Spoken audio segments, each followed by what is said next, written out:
سلام بینندگان عزیز، امروز 13 فوریه است و این برنامه خبری و تحلیل اخباری آزادی. چون همیشه در اول شما رو با سرخط موضوعها آشنا میکنیم. سیروجدین موحریدین وزیر کره خارجه تاجیکستان در ملاقات با همتای روسش عملیات‌های مقامات انتظامی روسیه بر ضد مهاجران تاجیک را تنقید کرد. وزیر کارهای داخلی تاجیکستان میگوید در جنگ‌های خاورمیانه و افغانستان صدها زادگان این کشور کشته شدند. در محاربه‌های جنگ سوریه، عراق و افغانستان 2566 شهروند ما اشتراک نمودند. از این شمارات طبق اطلاعات‌های تصدیق شده در محاربه‌ها 1455 نفرشان کشته شدند. و بعد صحبت‌های تلفنی با پوتین و زلنسکی، ترامپ تلاش برای ختم جنگ اوکراین را آغاز نمود. با فکر ما در راه صلح هستیم. پرزیدنت پوتین صلح با سرگئی لاوروف همتای روسش در مسکو همچنین عملیات‌های مقامات انتظامی روسیه به ضد مهاجران تاجیک را تنقید کرد که بی‌رحمانه و با لط و کوب صورت می‌گیرند. عملیات ها بر ضد مهاجران گاه با شیوه های سخت صورت می گیرند. ما چاره‌بینی های مقامات روسیه برای به چهارچوبه قانونی وارد کردن مهاجرت را زیر سوال نمی بریم، ولی این چاره‌بینی ها نباید سبب اضطراب در جامعه و فضای اطلاعاتی بشوند. بدرفتاری با مهاجران تاجیک در روسیه بخصوص بعد حمله های مرگبار به تالار کنسرتی کروکوس در ماه مارت بسیار زیاد شد. بعد همین حادثه از روسیه بیش از 17,000 مهاجران تاجیک را اخراج کردند. به قبل وزیران کار خارجه دو کشور، آنها مسائل همکاری های دو جانبه از جمله مهاجرت کاری تاجیکان به روسیه را بررسی کردند. مطبوعات روسیه و گاه سیاستمداران آن مهاجران کاری و جمله مهاجران تاجیک را سبب تمام بدبختی کشورشان مینامند. بنا به آمارهای رسمی، تنها در نیمه سال 2024 از تاجیکستان تقریباً 393,000 نفر برای کار به خارج و اکثراً به روسیه رفتند. نمایندگان وزارت کار داخلی بازداشت و استرداد ابراهیم سفرов مشهور با لقب بوئیم را از ترکیه به تاجیکستان تصدیق کردند. رادیو آزادی در این باره در اول ماه دکامبر سال 2024 خبر داده بود. رمضان رحیمزاده وزیر کار داخلی امروز در نشست مطبوعاتی گفت ابراهیم سفرov 53 ساله از روی 15 پرونده جنایی تحت جستجو قرار داشت. پیشتر منبع‌های رادیو آزادی گفته بودند که او به تأسیس شبکه فروشی حبای اکستازی و نگهداری سلاح عیبدار می شود. موقع نزدیکان یا وکیل مدافعش به اتهام معلوم نیست. در نشست خبری وزارت کار داخلی باز کدام موضوعها صدا دادند؟ از کیومرثی عطا می شنویم. 492 نفر آنها اختیاراً برگردانده شده. مقامات انتظامی تاجیکستان در یک سال گذشته در کشور بیش از 1700 جنایت را که به گفتهشان خصوصیت تروریستی و افراطی دارد ثبت کردند. در این باره رمضان رحیمزاده وزیر کارهای داخلی روز 13 فوریه در نشست مطبوعاتی خبر داد. او گفت که در تمام سال 2024 365 عضو چنین حرکت و سازمان ها دستگیر شده، تقریبا 500 نفر اختیاری از خارج به وطن بازگشتند. رحیمزاده درباره بیش از 200 مورد مبلغ گذاری تروریسم و افراطگرایی نیز صحبت کرد که در این رابطه به گفته او 112 نفر دستگیر شدند. وزیر کارهای داخلی در این نشست آمار تاجیکانی را که در جنگ‌های خاورمیانه شرکت کرده و در آنجا کشته شدند نیز اعلام کرد. معین کرده شد که در محاربه‌های جنگ سوریه، عراق و افغانستان 2566 شهروند ما اشتراک نمودند. از این شمارات طبق اطلاعات‌های تصدیق شده در محاربه‌ها 1455 نفرشان کشته شدند. این در حالی است که یک قسمی بازداشت شده ها خود را بیگناه می‌شمارند و بعضی از آنهایی که اختیاری به وطن برگشتند به جای عفو زندانی شدند. همچنین چندی از چهره‌های مخالفان در خارج ناپدید و در تاجیکستان پیدا شده، پول فرستادن اعضا و طرفداران مخالفان به خویش و تبارشان در تاجیکستان مبلغ گذاری به تروریسم عنوان شده است. افراد هم جزا گرفتند. در یک سال گذشته مقامات انتظامی تاجیکستان 10 خانواده را که به گفته آنها اعضای گروه و حرکت‌های تروریستی و افراطی بودند از خارج به وطن آوردند. از زمان ظهور داعش در سال 2014 زیاده از 2000 شهروند تاجیکستان به سوریه و عراق رفته، اکثر آنها زن و فرزندانش را هم با خود بردند و یا در آنجا عائله ساختند. از سال 2018 پس از شکست داعش در عراق و سوریه در اردوگاه ها میزیستند. شما برنامه اخباری رادیو زودی را تماشا دارید. دیروز پرزیدنت ایالات متحده آمریکا دونالد ترامپ با پرزیدنت‌های روسیه و اوکراین دورنمای ختم جنگ در اوکراین را بررسی کرده اظهار امید نمود که این فاجعه به زودترین فرصت خاتمه می‌یابد. با قبل ترامپ در صحبت مفصلی که با پوتین داشت، پل‌های دیگری همکاری‌های آمریکا و روسیه هم بحث شده است. موضوع را همکارم خیرمان بقازاده ادامه می‌دهد. президенти иёлоти муттаҳидаи амрико Дональд Трамп дар суҳбати телефонӣ бо президенти Русия Владимир Путин ки беш аз 1 соат идома доштааст, ба мувофиқа расид ки музокирот барои хатми ҷанг дар Украинаро оғоз мекунанд. Трамп рӯзи 12 феврал гуфт ҳайатҳои дуҷониб ризоият доданд ки музокиротро фавран шурӯъ мекунанд. Трамп инчунин гуфт ки баъди суҳбат бо Путин ӯ бо президенти Украина Владимир Зеленский ҳам суҳбат кардааст. ба фикрам мо дар роҳи сулҳ ҳастем. президент Путин сулҳ мехоҳад, президент Зеленский мехоҳад сулҳ ҳукмфармо шавад. ман ҳам ҷонибдори сулҳам. ман мехоҳам куштори одамон поён ёбад.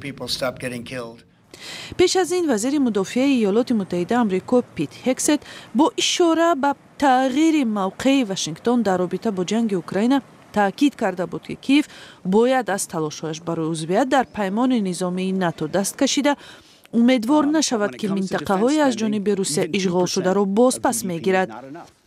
дар ҳамин ҳол рӯзи чоршанбе дар пойтахти Фаронса мақомдорони Иттиҳоди Аврупо ва вазирони умури хориҷии Фаронса, Бритониё, Олмон, Итолиё, Испания ва Полша бо вазири умури хориҷии Украина вохӯрда иброз доштанд ки мавқеи Украина бояд таҳким ёбад ва дар ҳар гуна музокироти сулҳ Украина ва Аврупо бояд чун ҷониби гуфтушунид ҳузур дошта бошанд. Зеленский мегӯяд кафолатҳои амниятии давлатҳои ғарбӣ ва бахусус амрикоӣ барои хатми ҷанг муҳим мебошанд. пешбинӣ мешавад ки охири ҳафтаи равон Зеленский дар ҳошияи конфронсияи амниятии Мюнхени Олмон бо ноиб президенти Иёлоти Муттаҳидаи Амрико Ҷей Ди Венс ва котиби давлатии ин кишвар Марко Рубио роҳҳои хатми ҷанги Украинаро баррасӣ кунад. Трамп тахмин кард ки ба ҳамин зудиҳо дар Арабистони Саудӣ бо Путин дидору гуфтугӯ хоҳад дошт ва дар ин раванд шоҳзода Муҳаммад бин Салмон ҳам иштирок хоҳад кард. интизор дорам ки Путин ба ин ҷо меояду ман ба кишвари вай сафар хоҳам кард. мо ҳамчунин тасмим дорем дар Арабистони Саудӣ вохӯрем. эҳтимол мулоқот аввал дар он ҷо бошад ва мо ба натиҷае бирасем. мо мехоҳем ҷанг хотима ёбад. ин фоҷиа аст. расонаҳои давлатии Русия суҳбати Трампу Путинро ҳодисаи таърихӣ номиданд. сухангӯи Кремл Дмитрий Песков мегӯяд дар суҳбати ду раҳбар мушкили Ховари Миёна, равобити дуҷониба, ҷанг дар Украина ва табодули маҳбусони миёни Вашингтону Москав баррасӣ шудааст.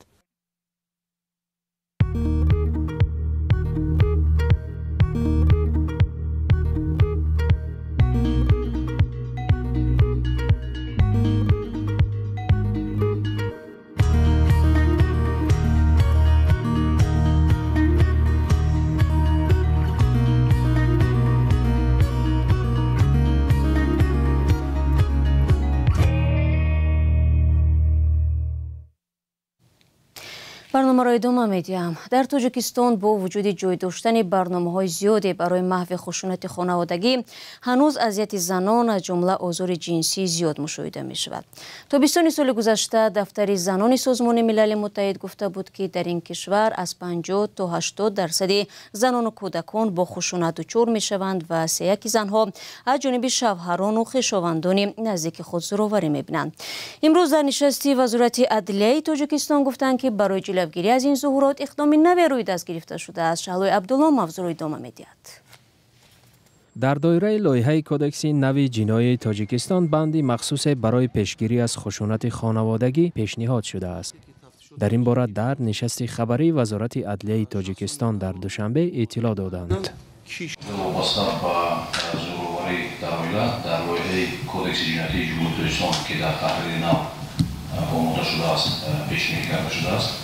لیکن باید ذکر نماییم که لایحه کدکس جنایتی جمهوری اسلامی در تحلیل نو در موافقت با وزارت اداره تقدیر برای بررسی با حکومت جمهوری اسلامی پیشنهاد کرده شده است و عین حال لایحه مذکور در بررسی و آموزش حکومت جمهوری اسلامی قرار دارد.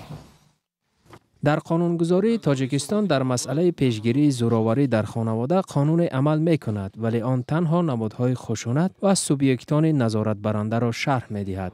حقوقشناس خسرو ذکراللهیف علاوه شدن بند مخصوص برای خشونت از خانوادگی را در کدکس جنایی امر ضروری می داند.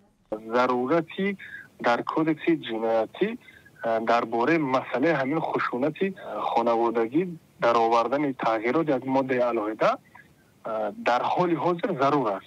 برای چی؟ خصوصیت قانون این تنظیم نمودن مناسبت‌های جمعیتی است. این مناسبت جمعیتی و امروز ما بسیار دچار میشیم، بسیار مشاهده میکنیم حالت زیاد شدن خشونت خانوادگی تا درجه میبرن که ضرر وزین، ضرر میانه به سلامتی میرسونن، یا که در بعضی حالت‌ها به درجه آورده میرسونن که همون شخصی تحت خشونت خانوادگی قرار داشته شده تا به حدی میرسد که همون نفرها قصد به خودکشی میزنند. یک پرسش سر راهی رادیوی آزادی نیز نشان داد که ساکنان در این مسئله نظرهای گوناگون دارند. من اکنون جزا دادن با طرفدار نیستم. همون فقط مصلحت نصیحت کردن در کار، چونکه فهموندن در کار یا شویم آیا میفهمن آیا نمیفهمن آیا عصبی میشن، همون گپی نقص کتی فهمونن با خیالم همون نقضی با میبیارد ده، چونکه اویله با میشد این همون یوشم همون آدمی جهل دارم پگه کلو میشد، پدر میشد، مادر میشد، باید ای فرزندش بعد میبیند. همون با جزا میگم در کار فقط نصیحت. حکم البته همین بفهمه که جزا سخته همون کار میشون خطای راه نمیته میشون در اویله. در تاجیکستان با وجود قبول برنامه‌های زیاده برای محو خشونت خانوادگی، هنوز بدرفتاری و آزار و اذیت زنان از جمله آزار جنسی زیاد مشاهده می شود. به حساب میانه از 5 زن کمش یک مورد خشونت قرار گرفته، 3 زنان و دختران از دست شوهر، برادر یا خویشاوندان دیگر عذاب می‌کشند. یک پژوهش برنامه رشد سازمان ملل در گذشته نشان داده که 67% در تاجیکستان بر این باورند که زورآوری به زن در عائله یک کار معمولی است و بسیاری از مردان و خود زنان هم گفتند که لطوکوب زن جایز است. مقامات امنیتی روسیه میگویند حمله تروریستی در کروکوس و کشتار گنرال کیریلوف با هم ارتباط دارد. در این باره شبکه تلویزیونی RTV با تکیه به منبع‌هایش خبر میدهد. به گفته همصحبتان روزنامه‌نگاران، سازماندهندگان هر دو حمله اعضای جناح نظامی جمعیت دینی انگوشستان به تلهاجی میباشند. 2 سال پیش خدمات امنیتی فدرالی آن را بر روی خط سازمان‌های تروریستی وارد کرده بود. طبق اطلاع لایحه کاوکاس ریالی، به تلهاجیون یکی از جمعیت‌های مذهبی با نفوذترین و پوشیده در انگوشستان بوده 20,000 اعضا دارد. تفتیشات بر این نظر است که زادگان انگوشستان به توهن توجی و رمضان پدیو که با بتلهاجیان ارتباط دارند برای احمدجان قربانوفی ازبکستانی که در کشتار ایگور کیریلوف گمان بر می شود حجره را در خوابگاه اجاره گرفتند. هر دوی آنها 1 ماه پیش بازداشت شده بودند. 4 عضو دیگری بتلهاجیان در تامین سلاح به متهمان در بمبگذاری کروکوسیتی متهم می شوند.